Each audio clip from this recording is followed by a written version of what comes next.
Hello friend, नमस्ते, राम राम। कैसे आप सभी लोग? उम्मीद करता हूँ कि आप सब लोग सही सलामत होंगे और मेरी स्टोरी लाइन को एंजॉय कर रहे होंगे। मैं दुर्गेश्वर रॉय हूँ आप लोगों के साथ। आप लोग सुन रहे हैं बीएल बॉन्शियन हिंदी में। तो चलिए अब हमारी दूसरी स्टोरी स्टार्ट करते हैं। अच्छा, कौन सी स्टोरी ये तो बताऊँ। मैंने बहुत दिनों से फोर्स मैरिज, जो एक थाई स्टोरी थी, इसको मैंने स्किप करके रखा था। अब क्यों रखा था? स्टोरी में कोई अच्छा रिस्पॉन्स नहीं आ रहा था। मैं जब चाइनीज स्टोरी इस चैनल पर डालता हूँ, सच कह रहा हूँ, बहुत ही अच्छा रिस्पॉन्स आता है। पर जब भी मैं कोरियन या फिर थाई स्टोरी लाता हूँ, रिस्पॉन्स उतना अच्छा नहीं होता। इसलिए मैंने एक चैनल खोला है जिसका नाम है BL लव मैजिकल वर्ल्ड। उसमें मैं कोरियन, जापानीज, थाई, ये सारी स्टोरी लाऊंगा। और फिलहाल के लिए BL बॉन्शियन इस चैनल पे सिर्फ चाइनीज स्टोरी लाने की कोशिश करूंगा। पर इस चैनल पर ऑलरेडी थाई स्टोरी और एक कोरियन स्टोरी आ चुकी है। अब मुझे ये दो स्टोरी कंप्लीट तो करना ही होगा। आई एम डेविल जो एक कोरियन स्टोरी था, उस पर इससे पहले एक सिस्टर ने रिक्वेस्ट किया था कि मैं उस स्टोरी को लाऊं, इसलिए मैं उस स्टोरी को फ़िलहाल के लिए कंटिन्यू कर रहा हूँ। पर थाई स्टोरी का 3 पार्ट लाने के बाद इसका ज़्यादा कोई इफ़ेक्ट नहीं पड़ा, जिसकी वजह से मैंने स्टोरी को कीप कर दिया। और अब जाकर मुझे इस पर एक रिस्पॉन्स मिला है। मैं सच कह रहा हूँ, मैं बहुत खुश हुआ कि चलो कोई तो है जो इस स्टोरी को सुना है, तो उसके लिए ला रहा हूँ। मैं उम्मीद करता हूँ बाकी लोगों को भी पसंद आएगा। कभी कभी चाइनीज़ के अलावा थोड़ा थाई भी सुन लिया करो, अच्छा लगेगा। इस स्टोरी के बारे में लोगों को मन में एक डाउट हो सकता है कि जो गुलिन है उसके बाल गोल्डन कलर के कैसे हो सकते हैं। थाईलैंड के लोगों के बाल तो गोल्डन कलर के नहीं होते, यही तो बात है।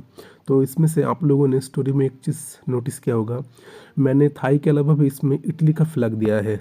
मतलब आप समझ रहे होंगे, इटली के साथ उसका एक कनेक्शन है। अब उसकी मॉम का है, डैड का है, ये मैं नहीं बताऊंगा, ये बाद में जाकर पता चलेगा। तो इस वजह से ही उसके बाल गोल्डन कलर के हैं। वो थोड़ा खतरनाक दिखता है, मतलब थाई लोगों की तरह थोड़ा क्यूट नहीं दिखता। पर जबकि वो थाईलैंड का ही है, तो इसलिए मैं इस स्टोरी को थाई स्टोरी कह रहा हूँ। पर एक्चुअली थाई प्लस इटली दोनों का मिक्स हो जाएगा। पर जबकि मैं इसमें सिर्फ एशियन स्टोरी लाना चाहता हूँ, इसलिए मैंने थाई स्टोरी कहा है। मैं दूसरे चैनल पर यूरोपियन स्टोरी, खासकर 90s 70s, थोड़ा सा हिस्टोरिकल भी लाऊंगा। चाइनीज स्टोरी तो ज़रूर लाऊंगा। तो बस इतना ही कहना चाहूँगा और कुछ नहीं। तो बने रहिए, वीडियो पर एक लाइक कर दीजिए अगर वीडियो अच्छी लगे, अपने प्यार से कमेंट करिए और मेरे साथ बने रहिए, तभी तो आगे जाकर स्टोरी ला पाऊँगा। मैं दुर्गेश्वर रॉय हूँ आप लोगों के साथ। आप लोग सुन रहे हैं BL लबोंशियन हिंदी में। तो चलिए फोर्स मैरिज का पार्ट 4 चालू करते हैं। पिछले पार्ट में हम लोगों ने देख ही लिया था।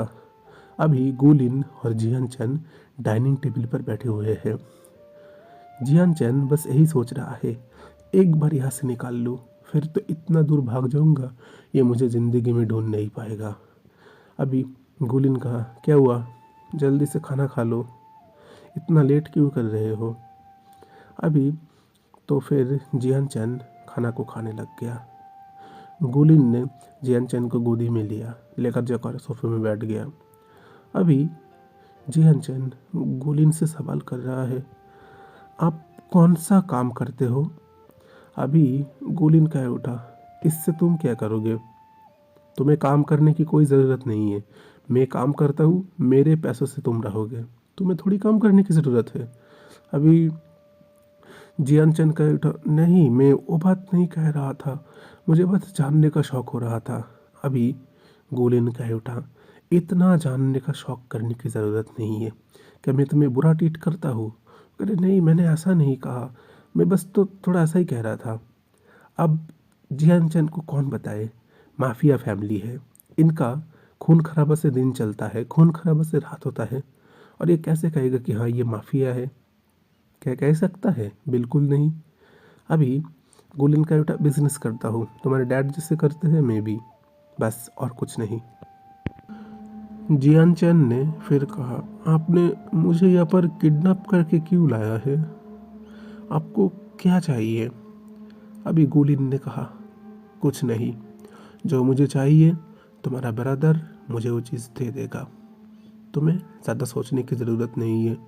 अब तो जिहान चंद कह उठा, वरना मुझे मम्मा की याद आ रही है, मुझे उनके पास रहना था, उनके पास जाना था मुझे। अभी गुलिन कहता, मैंने तो तुम्हें कहा है कि तुम्हें छोड़ के आ जाऊंगा, इतना इतना क्यों कर रहे हो। अभी जियान चैन कह उठा, पर मुझे ना आज जाना था, कि आज मुझे अब जाने देंगे। अभी गुलिन कह उठा, ठीक है सुनो, अभी मेरा सिक्योरिटी गार्ड तुम्हें तुम्हारा घर छोड़ आएगा, बस आज के दिन तुम रह सकते हो, कल फिर से ली मेंशन में वापस आ जाना। आज से ये तुम्हारा घर है और इसको ही तुम्हारा घर समझना, और मैं तुम्हारा हस्बैंड हूँ, तुम्हें यहीं पर रहना होगा, ये बात तुम्हें याद रखना चाहिए, समझ गए। जियान चैन ने अपना सिर हिलाया और कहा, समझ में है। अभी एक सिक्योरिटी गार्ड को गुलिन ने बुलाया, उसको ऑर्डर दिया कि जियान चैन को उसके घर छोड़ के आ जाए। अभी सिक्योरिटी गार्ड गुलिन को लेकर ऐसे बाहर चला गया। दूसरी ओर जियान चैन, उसके घर का सीन, उसके डैड मॉम उसके ब्रदर से बात कर रहे हैं। उसके ब्रदर ने कहा, पर आप ये कैसे, उसको क्यों नहीं ला पाए, अब मेरा भाई का क्या होगा, उस राक्षस के हाथों मेरे भाई को रख दिया आपने, ये अब। तभी उसके डैड ने कहे उठा, पर इसमें गलती तो तुम्हारी है, क्यों, तुम्हारी लड़ाई में मेरे छोटे बेटे को इसके अंदर ला रहे हो। कहता, डैड आप गलत समझ रहे हैं, मैंने कुछ नहीं किया, ये सब के लिए उसकी फैमिली जिम्मेदार है, काम करेगा उसकी फैमिली, पर उसकी जिम्मेदारी मुझे क्यों भुगतनी पड़ेगी, जबकि मैंने कुछ किया भी नहीं है, मैंने सच में कुछ नहीं किया, आप लोग मेरा यकीन क्यों नहीं करते। ये बात वो कह ही रहा था, अचानक वहाँ पर जिहान चैन आ गया। जिहान चैन जैसे ही वहाँ पर आया, उसने अपनी मम और डैड को तुरंत हक कर लिया और कहने लगा, मम्मा डैड, मैंने आप लोगों को बहुत मिस किया, पूरे एक से दिन से ज़्यादा हो गए मैंने आप लोगों को नहीं देखा। मम्मा डैड को हक कर लिया। ऐसे ही उसके मॉम और उसके डैड ने एक चीज़ नोटिस किया, जियान चैन, उसके पूरे बॉडी पर किसी ने अपने दांतों से जैसे निशान बनाए हैं, उसके पूरे बॉडी पर खरोंचने के निशान। जो चीज़ देखकर उनको डर लग रहा था, शायद कुछ और बात का डर, अगर उनके बेटे को टॉर्चर भी किया गया हो तो भी सही है, पर वो लोग जिस चीज़ के बारे में सोच रहे हैं, अगर उनके बेटे के साथ वो काम किया गया हो तो फिर तो बहुत ही बुरा कुछ हो सकता है। अभी जियान चैन की मॉम जियान चैन के पास आया, कहने लगा, उसने तुम्हें क्या तुम्हें कैद करके रखा था, तुम्हें मारा था। अभी जियान चैन ने अपना सिर हिलाया, नहीं। तो फिर तुम्हारे बॉडी पर ये निशान कहाँ से आया बेटा। वो अभी जियान चैन अपना सिर को हिलाया, कहने लगा, नहीं कुछ नहीं, ऐसे ही। जियान चैन कहना नहीं चाह रहा था, उसको शर्म आ रहा था, आखिर कैसे कहे कि मेरे साथ क्या हुआ है, किसने मेरे साथ क्या किया है। जियान चैन की मॉम जो चीज़ सोच रहा था शायद वही सच होने वाला है, और वो अपने मन ही मन बस एक ही बात कह रहा है कि मैं जो सोच रहा हूँ प्लीज़ गॉड वो सच ना हो, अगर वो सच हो गया तो इसका अंजाम बहुत ही बुरा हो सकता है। जियान चैन के डैड जियान चैन के पास आया, कहने लगा, उसने तुम्हारे साथ कुछ तो नहीं किया है ना, है ना बेटा। अभी जियान चैन का बेटा, डैड उसने मेरे साथ, अभी कहा, उसने तुम्हारे साथ क्या, उसने तुम्हारे साथ कुछ किया है। जियान चैन कह उठा, हाँ डैड, उसने मेरे साथ वो सब गंदे वाले काम किए हैं। जियान चैन के डैड जैसे ही ये बात सुने, उनके इतना ज़्यादा दुख हो रहा था, वो कह सकते उसने मेरे बेटे के साथ इतना बुरा काम किया, मैं उसे बिल्कुल भी नहीं छोड़ूंगा, उसे मैं जान से मार दूंगा। अभी जियान चैन का ब्रदर जियान चैन के पास आया, कहने लगा, तुम चिंता मत करो, मैं उसे जान से मार दूंगा, उसकी इतनी बड़ी हिम्मत, वो मेरे भाई के साथ गलत काम करेगा, मेरे भाई के साथ वो उल्टा सीधा काम करेगा। जियान कह उठा, भैया उसने उसने मुझसे शादी कर लिया है, मुझसे ज़बरदस्ती एक पेपर पर सिग्नेचर करवा लिया। अब मैं और वो शादीशुदा हो चुके हैं, वो यही कह रहा था। अब इसका ब्रदर ये बात सुनकर वो बहुत ही ज़्यादा वो गुस्से में आ गया। कहने लगा, बिल्कुल नहीं, मैं इस शादी को किसी भी कीमत पर नहीं मानता हूँ। कोई शादी वादी तुम्हारी नहीं हुई है और तुम हमारे साथ ही रहोगे। अभी जियान वो कुछ कह ही नहीं रहा था। पता नहीं क्यों उसको ना ये बस एक दिन से थोड़ा ज़्यादा ही हुआ है। फिर भी ना उसको ना गुलिन के ऊपर ना प्यार आ रहा था। असल में गुलिन अपने आप को जैसा दिखाता है वो असल में ऐसा है नहीं। अंदर से ना बहुत ही ज़्यादा अकेला है। अब किस लिए वो ये बात कर रहा है? जब वो उस टाइम उस मेंशन में था, उन्होंने तो सर्वेंट के मुंह से सुना था। बचपन से ही वो अकेला बड़ा हुआ है, अकेला रहता है, अकेला अपना काम करता है। उसके मॉम डैड इटली में रहते हैं, वहाँ पर ही वो लोग उनके काम करते हैं, जिस वजह से ना उसको कभी भी खुद के लिए ना थोड़ा जीने का मौका नहीं मिला। शायद जियान चैन ही उसकी ज़िंदगी का सबसे बड़ा खुशी है।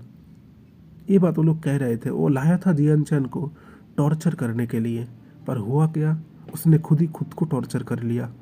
जियान चैन को देखकर वो पागल सा हो गया। सच में वो ना अंदर से बहुत अकेला है। इसलिए ना गुलिन को भी ये बात सोचने को मजबूर हो गया कि आखिर जियान चैन उसके लिए क्या फील करता है। जियान चैन इस वक्त इसी बात को लेकर सोच रहा था कि गुलिन आखिर है क्या, वो आखिर कौन सा चीज़ है।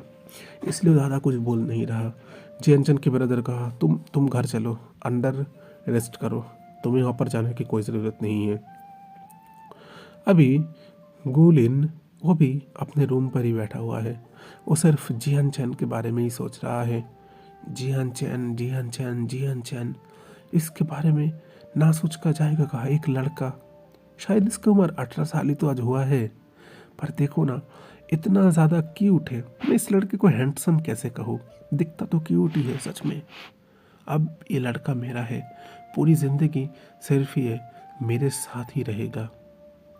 अभी इस वक्त एक असिस्टेंट उनके पास आया, उनके हाथों में कुछ रिपोर्ट देकर कहा, बॉस ये रहा, आपने जैसा मंगाया था उस लड़के के बारे में सारी रिपोर्ट यहाँ पर है। अभी उस रिपोर्ट को गुलिन देख रहा है, पर गुलिन ने फिर भी सवाल किया, अच्छा जियान चैन वो दिमाग से कमज़ोर क्यों है? क्या उसको बचपन पे सिर पर कोई चोट पुट लगा था? और उसकी हाइट ज़्यादा बढ़ती क्यों नहीं है? इस पर असिस्टेंट ने कहा, बॉस मैंने सुना है बचपन से वो सही थे, उनका कोई तकलीफ नहीं था, पर जब उसका 10 साल का उम्र हुआ था और उसके मॉम पार्क में गए थे, पार्क से निकलने के टाइम उसका और उसका मॉम का एक्सीडेंट हुआ था। तब उसके सिर पर चोट लगा था और फिर जाकर उसकी ब्रेन का ये हालत है, जिस वजह से वो अभी भी थोड़ा बच्चे जैसा ही है, पूरी तरीके से एडल्ट अभी तक नहीं हो पाया।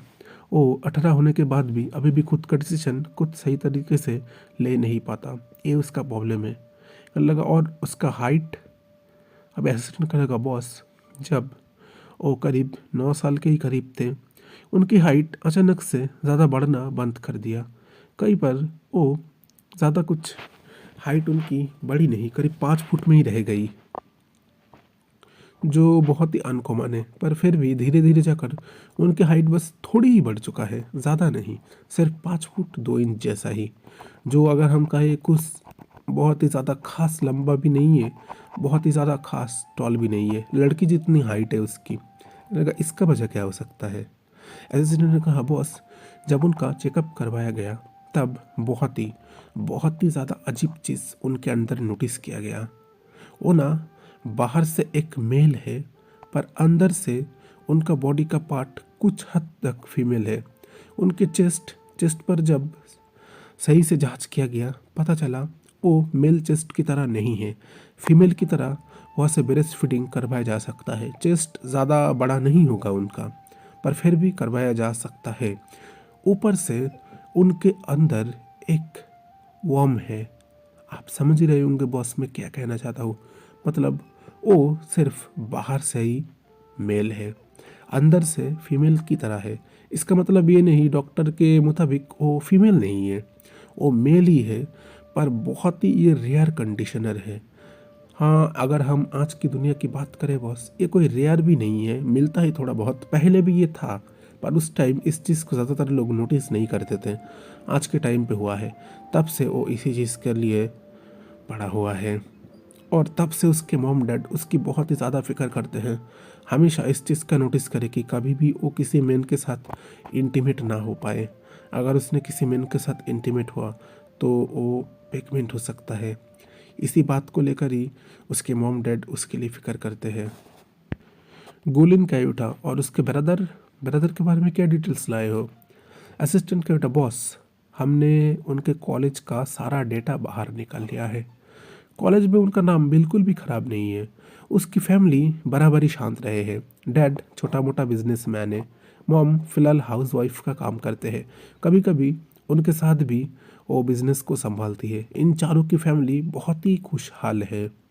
इनका कोई भी एनिमी नहीं है, क्योंकि इनके डैड जो बिजनेस फील्ड में काम करते हैं वहाँ पर वो जैसे भी करके वो अपना गुजारा कर लेते हैं। ज़्यादा किसी से लड़ाई करने की कोई ज़रूरत नहीं पड़ती। ऊपर से इनकी फैमिली के साथ माफिया का कोई कनेक्शन नहीं है। ये फैमिली बहुत ही ज़्यादा शांत है। और दोनों भाई के बारे में मैंने जितना जांच किया है, छोटा वाला से बड़ा वाला और भी ज़्यादा शांत है। तो मुझे नहीं लगता वो ऐसा कोई गलत काम कर सकता है। हमें इस चीज़ की ना सही से जांच करानी चाहिए बॉस। मेरी बात आप समझने की कोशिश करिए, आप गुस्सा मत करिए। पर देखिए, मैंने पूरा कॉलेज उसके बारे में डिटेल्स में निकाल लिया, और मैंने जो सुना वो सच में बहुत ही अच्छा लड़का है। वो कभी भी किसी को बुली नहीं करता, किसी के साथ लड़ाई झगड़ा ऐसा कुछ नहीं करता। सबके साथ वो अच्छे तरीके से रहता है। मैंने उसके बारे में जितने भी डिटेल्स निकाला उसमें सभी लोग यही बातें कह रहे थे। उसके भाई के बारे में जितना जाना, वो थोड़ा सा बदमाश है, थोड़ा सा नटखट है, पर वो भी बहुत ही अच्छा है। वो किसी के साथ कभी भी बुरा नहीं कर सकता ये लोग। मैंने उनके बारे में ही डिटेल्स बस निकाला है, बाकी का आप जो समझे सही है। गोलिन फिर से असिस्टेंट से कह उठा, अच्छा, जियान सन के साथ बेबी पैदा करने के लिए क्या आईवीएफ करना पड़ेगा? असिस्टेंट ने कहा, बॉस उसकी कोई ज़रूरत नहीं है। डॉक्टर से मैंने पूरी तरीके से बात कर लिया है।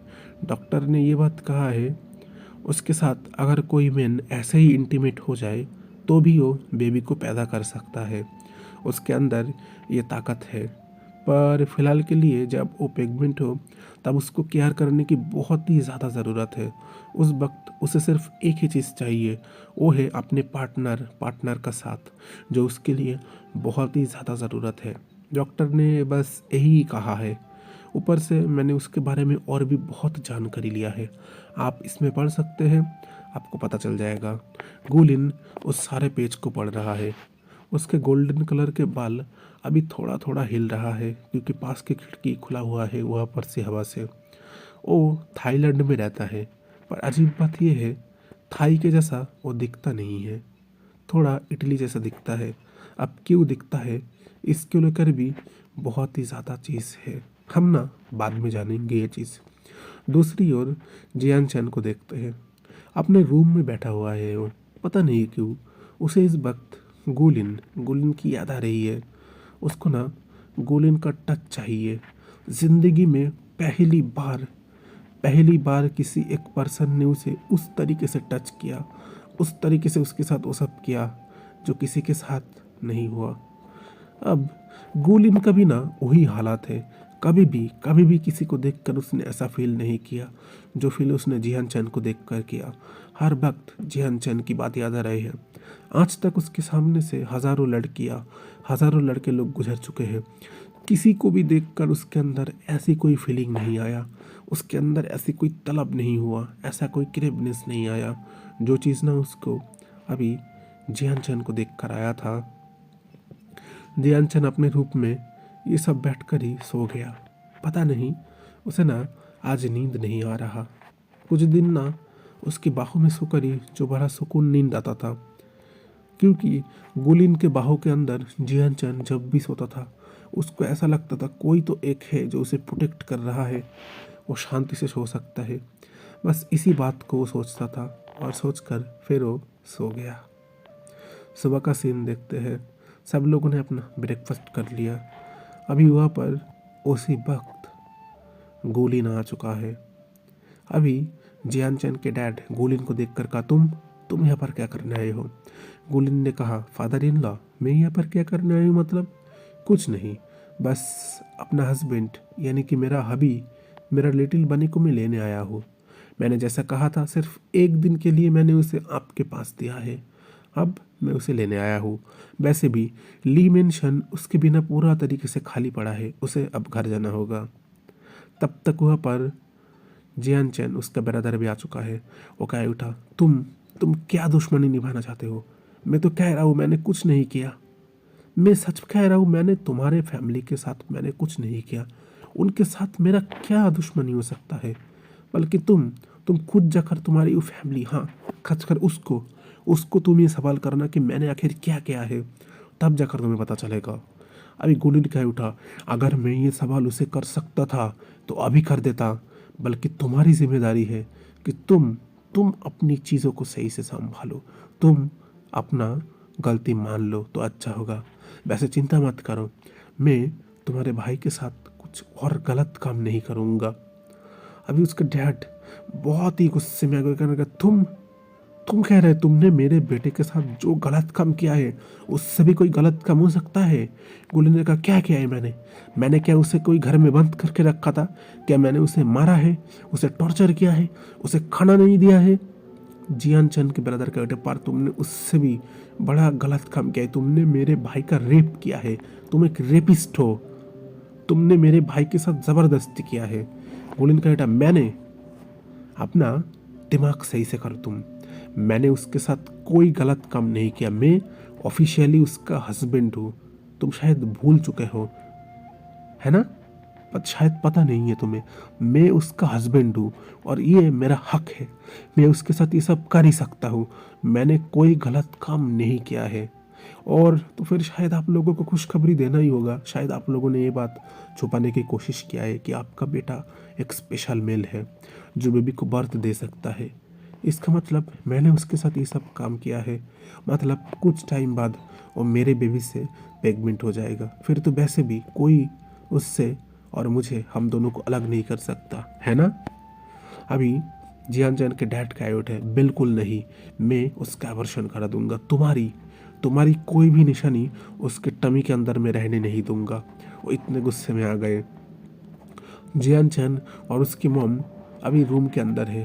वो लोग बहुत ही चीखने चिल्लाने की आवाज़ सुन रहे हैं। सुनकर वो लोग बाहर आ चुके। बाहर आने के बाद वो लोग जो चीज़ देखा उसके लिए वो लोग बिल्कुल भी तैयार नहीं थे। यहाँ पर जैसे अभी हाथापाई शुरू हो जाएगा, ऐसी लड़ाई चल रही है। अभी गुलिन ने अपना बंदूक निकाला, तुरंत जियान चंद के डैड के सामने वो बंदूक को रखा और कहने लगा, बस बहुत हो गया, तब से आपसे मैं रिस्पेक्ट से बात कर रहा हूँ फादर इन लॉ, पर आप हो कि मेरी बातें सुनने का नाम ही नहीं ले रहे। मैं मेरे हस्बैंड को लेने आया हूँ और आप मुझसे बहस कर रहे हैं। अभी उसके घर के अंदर करीब 100 से ज़्यादा सिक्योरिटी गार्ड आ चुके हैं। सभी लोगों के हाथों के अंदर बंदूक है। इतने सारे गार्ड को देखकर अभी जिहन चैन और उसकी मॉम दोनों ही डर चुके। इतने सारे, अगर इन लोगों के बंदूक से एक भी गोली निकला तो फिर इन सब का काम ख़त्म हो जाएगा। जियान चैन को इस वक्त कुछ करना ही होगा। वो अपनी मॉम से कहने लगा, मॉम वो गोली मार देंगे क्या इन लोगों को? नहीं, ऐसा नहीं हो सकता। जियान चैन तुरंत दौड़ गया। अभी गुलिन देख रहा है दूर से कोई एक दौड़कर उसके पास आ रहा है। जैसे ही उसने जियान चैन को देखा उसका गुस्सा जैसे शांत होने लग गया। जियान चैन ने जाकर गुलिन को अपने दोनों हाथों से हक कर लिया। सही से हक भी नहीं कर पा रहा था क्योंकि गुलिन उससे साइज में बहुत ही बड़ा है। अभी गुलिन ने अपने एक हाथों से जियान चैन को अपने पास और भी ज़्यादा करीब कर लिया, उसको और भी ज़ोर से अकड़ लिया और कहने लगा, किधर थे तुम इतनी देर तक? मैं तुम्हारे लिए आया हूँ, चलो घर चलना है, यहाँ पर क्या काम? अभी जियान चैन कह रहा है, हाँ ठीक है, चलिए घर चलिए। अभी जियान चैन के डैड कह उठा, पर जियान चैन तुम क्यों जा रहे हो उसके साथ? ये इंसान नहीं है, ये एक जानवर है। इसने तुम्हारे साथ जो किया वो कोई नहीं कर सकता ऐसा काम, ये बहुत बुरा है। आ जाओ मेरे पास, तुम चिंता मत करो, मैं मेरी जान देकर भी मैं तुम्हें प्रोटेक्ट करूँगा। जियानचंद कह उठा, नहीं डैड, उन्होंने मेरे साथ कोई गलत काम नहीं किया, वो मेरे हस्बैंड है, मेरे साथ वो सब कर ही सकते हैं। आप जो भी हो, उनकी और मेरी शादी हो चुकी है और मैं यही कहना चाहता हूँ, मैं आज से उनके पास ही रहूँगा। मैं कभी कभी यहाँ पर आऊँगा, आप लोगों से मुलाकात कर जाऊँगा, और वैसे भी फ़ोन आना, फ़ोन से आप लोगों से मैं रोज़ ही बात करूँगा, आप चिंता मत करिए। अभी गुलिन जियानचंद के ब्रदर के पास गया और कहने लगा, अपनी गलती को जल्दी से सुधारो, वरना इसका अंजाम बहुत बुरा हो सकता है। मैं तुम्हें प्रॉमिस कर रहा हूँ, तुम्हारे भाई का मैं कुछ नहीं करूँगा, उसकी हमेशा देखभाल करूँगा, उसको सही सलामत रखूँगा, पर तुम जल्दी से अपना काम करो, नहीं तो तुम्हें पता है ना मैं तुम्हारी बाकी फैमिली के साथ में क्या कर सकता हूँ। ये कहकर जियानचंद वो भी गुलिन को देख रहा है। गुलिन बहुत ही गुस्से में है। जियानचंद फिर से गुलिन के पास गया, गुलिन को कहा, हस्बैंड चलिए ना, घर चलते हैं, अभी मुझे भी घर की याद आ रहा है। गुलिन ने जियानचंद को अपने एक हाथों से अपनी गोदी के ऊपर बिठाया, फिर दूसरे हाथों से इसको टाइट करके पकड़ लिया और फिर कहने लगा, मैं मेरे हस्बैंड को लेकर जा रहा हूँ, बाय मदर इन लॉ और फादर इन लॉ, आप सही से संभाल के रखिए। ये कहकर वो चला गया। अभी सारे सिक्योरिटी गार्ड वहाँ से चले गए, फिर कुछ सर्वेंट वहाँ पर आए। उन लोगों के हाथों में बहुत सारे गिफ्ट थे, थाई ट्रेडिशनल ज्वेलरी, वहाँ पर से थाई जो शादी के रिचुअल्स के चीज़ें हैं वो हर पर्सन। एक वहाँ पर जो आदमी थे वो कह उठा, हमारे यंग मास्टर ने ये सारे गिफ्ट आप लोगों के लिए भेजा है, उनके साथ आपके बेटे की शादी हुआ है, उस शादी के लिए उन्होंने ये सारे गिफ्ट आप लोगों के पास भेजा है। अभी देखते हैं गुलिन जियानचंद को अपने साथ ले जा रहा है, फिर अपने मेंशन के अंदर ले गया। अभी बेड पर उसे बिठाया, फिर उसको किस करने लगा, उसके दोनों होठों को अपनी होठों से शक कर रहा है। बहुत ही गंदी और बहुत ही बुरी तरीके से वो किस कर रहा है। कल रात कितना कितना ज़्यादा तड़पा है इसके लिए, कितना कितना बेचैन फील किया है इसके लिए, वो बात सिर्फ उसे ही पता है। उसका किस बहुत ही ज़्यादा गंदा और बहुत ही बुरा हो रहा है। जियानचंद को सांस लेना भी अभी प्रॉब्लम हो रहा है। जियानचंद ऊ कर रहा है, तब जाकर गुलिन ने जियानचंद को छोड़ा। गुलिन अपने बॉडी से धीरे धीरे अपने कपड़े को उतारने लग गया और वो जियानचंद के कपड़े को भी उतारने लग गया। जियानचंद कहने लगा, हस्बैंड आप अभी क्या कर रहे हैं आप, ये सब आपको ऑफिस का काम है ना। जियानचंद ये बात कह ही रहा था, गुलिन फिर से कह उठा, नहीं कोई काम नहीं है, तुम मेरे लिए सबसे ज़्यादा इम्पोर्टेंट हो, तुमसे इम्पोर्टेंट मेरे लिए और कोई नहीं है, और इस वक्त मुझे तुम चाहिए, मुझे इस वक्त तुम्हारी ना बहुत ही ज़्यादा ज़रूरत है। अभी जियानचंद कह उठा, कल सुबह ही तो आपने किया था, क्या रात को नहीं कर सकता, अभी करना क्या बहुत ज़रूरी है। अभी गुलिन कह उठा, हाँ बहुत ही ज़रूरी है, मुझे इस वक्त तुम्हारी कितना ज़्यादा ज़रूरत है तुम सोच भी नहीं सकते। कल पूरा रात मैं बिस्तर पर सो भी नहीं पाया, तुम्हारे लिए मैं पूरी रात तड़पा हूँ। अभी दोनों के सामने पूरी तरीके से नेकेड हो चुके हैं। गुलिन उसका प्राइवेट पार्ट फिर से बहुत ही ज़्यादा फूल रहा है।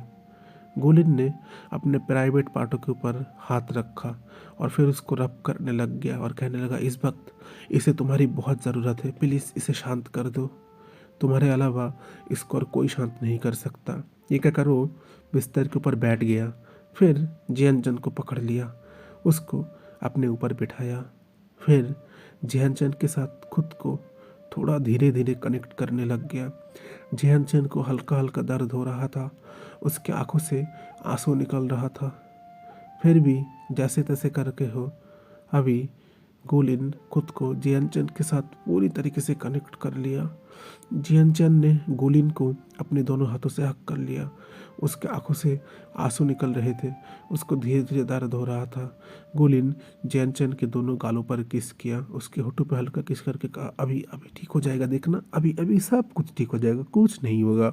ये कहकर उसने भी जियानचैन को अपने दोनों हाथों से हक कर लिया और फिर खुद को धीरे धीरे मूव करने लग गया। अभी गोलिन एक एक छोटा छोटा पुश कर रहा है और जियानचैन उसके मुंह से बस एक सेक्सी सा और एक मोहन करने का आवाज़ ही निकल रहा है। इससे ज़्यादा और कुछ भी नहीं हो रहा। फ्रेंड, आज के लिए बस इतना ही। उम्मीद करता हूँ आज का पार्ट आपको अच्छा लगा होगा। आप ये स्टोरी सुनकर समझ गए होंगे ये एक मेल प्रेगनेंसी स्टोरी है। ज़्यादातर थाई स्टोरी में मेल प्रेगनेंसी बहुत ही रेयर है। जैसे चाइनीज़ स्टोरी में मेल प्रेगनेंसी बहुत ही ज़्यादा कॉमन है। कोरियन स्टोरी में भी थोड़ा बहुत चलता है, पर थाई स्टोरी में फ़िलहाल के लिए है नहीं। इंडिया में इस वक्त थाई बीएल ड्रामा बहुत ही ज़्यादा पॉपुलर है। चाइनीज़ की बात करें या फिर कोरियन की बात करें, पर अगर स्टोरी की बात करें इंडिया में तो चाइनीज़ स्टोरी ज़्यादा पॉपुलर है चाइनीज़ बीएल ड्रामा से। ये चीज़ मुझे थोड़ा सा हैरान किया सच में। एक ड्रामा पॉपुलर है तो एक स्टोरी पॉपुलर है। अब अगर बात करूँ इस ड्रामे की, ये बहुत ही 18+ है। ये ड्रामा शायद कभी बन भी नहीं सकता, और अगर बन भी गया ना तो इतना ज़्यादा कट करना पड़ेगा, ये कहना भी बहुत मुश्किल है। मैं सच कह रहा हूँ, जब ना ये वीडियो रिकॉर्ड करने के बाद मैं खुद सुनता हूँ, अरे अरे मैंने इतना सेक्सुअल बातें किया है। मैं सच कह रहा हूँ, मुझे उस वक्त शर्म आती है कि जो लोग इस स्टोरी को सुन रहे हैं उनको क्या लग रहा होगा। पर मैं करूँ तो करूँ क्या, अब स्टोरी ऐसी है, मुझे रीड करना पड़ता है। अगर रीड नहीं करूँ तो स्टोरी का तो कोई मतलब नहीं रहा। अगर मैंने इसमें भी कट किया तो स्टोरी रहा तो रहा कैसे। यही यही है बस बात। ऊपर से स्टोरी इतना ज़्यादा 18+ है, मैं सबके सामने कह भी नहीं सकता। मैं एक बात कह रहा हूँ, जब मैंने ये चैनल को खोला था, सच में आप लोग यकीन नहीं करेंगे, मैंने इस चैनल के बारे में किसी को नहीं बताया। अपने किसी फ्रेंड, किसी कॉलीग, किसी पड़ोसी, किसी को नहीं कि मैंने ये चैनल खोला है, प्लीज़ आप लोग मेरे चैनल को सब्सक्राइब कर लीजिए। अरे मैं कैसे कह सकता हूँ, एक तो 18+ चैनल है, ऊपर से ये मतलब बीएल स्टोरी मतलब गे स्टोरी को लेकर मैंने खोला है ये चैनल को। मतलब समझे, अगर किसी को कहने भी गया कौन सब्सक्राइब करेगा, कोई करना भी नहीं चाहता। मैं इसीलिए हर पर्सन से यही रिक्वेस्ट करता हूँ कि प्लीज़ चैनल को सब्सक्राइब करिए। अगर सब्सक्राइब नहीं करेंगे तो चैनल को आगे कैसे बढ़ाऊँगा, यही तो बात है। ऊपर से जो वीडियो रिकॉर्डिंग करना ये बहुत ही मुश्किल है। एक तो बहुत ही पीसफुल हमें जगह चाहिए, बहुत ही शांत। रात का टाइम सबसे अच्छा होता है, जब बहुत ही ज़्यादा सुकून होता है, तब जाकर वीडियो रिकॉर्ड करना पड़ता है। इसके लिए टाइम लगता है। ऊपर से इतना सब कुछ रिकॉर्ड कर रहा हूँ, इस आवाज़ को बहुत ही सही से बारीकी से हमें ठीक करना पड़ता है। फिर भी कुछ ना कुछ कट रह ही जाते हैं। ये लेकर और एक प्रॉब्लम है। इसके लिए अगर मैं एक वीडियो को एकदम पूरी तरीके से परफेक्टली लाऊँ तो एक वीडियो आने में कम से कम 2 से 3 हफ्ता लग सकता है। तो आप समझ ही रहे होंगे, मैंने जो you are my everything story channel पर फर्स्ट लाया था उसका 11 एपिसोड है। तो सिर्फ 11 एपिसोड लाने के लिए कम से कम मुझे 1 साल लग जाते, अगर पूरा 100% तरीके से उसको मैं सही करता।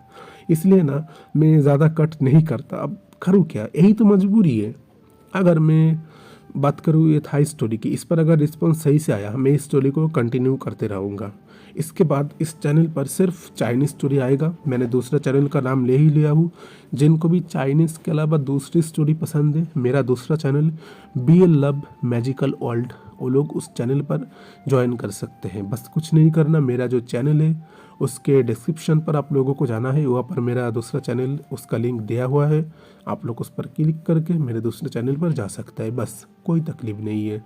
और एक बात कहना चाहता हूँ, मेरे पास फर्स्ट किसी एक ने रिक्वेस्ट किया है कि आप मेरे हिसाब से ये स्टोरी को बनाइए। उनके ऊपर लिखा है बीटीएस लवर या फिर बीटीएस आर्मी, शायद ऐसा कुछ होगा, मुझे ख्याल नहीं है। मतलब उन्होंने अपना नाम नहीं दिया है, तो मैं उनका नाम बता नहीं सकता कि उनका नाम क्या है, पर उन्होंने मुझे रिक्वेस्ट किया, इसके लिए मुझे लाना ही होगा। पर मैंने कहा है मैं अल्फ़ा प्लस एग्मा की स्टोरी लाऊंगा, क्योंकि बीएल चैनल है, इस पर अल्फ़ा ओमेगा की स्टोरी नहीं आ सकता। अगर अल्फ़ा ओमेगा की स्टोरी आ गया तो उसका मतलब तय ही हुआ। अल्फ़ा और ओमेगा इन दोनों का अरेंज मैरिज हो सकता है, पर कोई अल्फ़ा एग्मा का अरेंज मैरिज नहीं हो सकता। और जिन लोगों ने हाल ही में ABO सीरीज देखा है उन लोगों को पता है, उसमें भी अल्फ़ा प्लस एग्मा की स्टोरी दिखाया गया है, ना कि अल्फ़ा प्लस ओमेगा। मैंने खुद भी ये चीज़ को सोचा था कि अल्फ़ा और ओमेगा की स्टोरी क्यों नहीं दिखाया गया, तो मैं इसके बारे में और भी बाद में डिटेल्स में बात करूँगा। अभी के लिए नहीं, तो बस यही कहना चाहता हूँ। मैं दुर्गेश्वर रॉय हूँ आप लोगों के साथ। आप लोग सुन रहे हैं BL लव फंक्शन हिंदी में। मिलते हैं नेक्स्ट एपिसोड के लिए, तब तक सब लोग सही सलामत रहिए। See you next time. Thanks for watching. Okay, good bye, Ram Ram.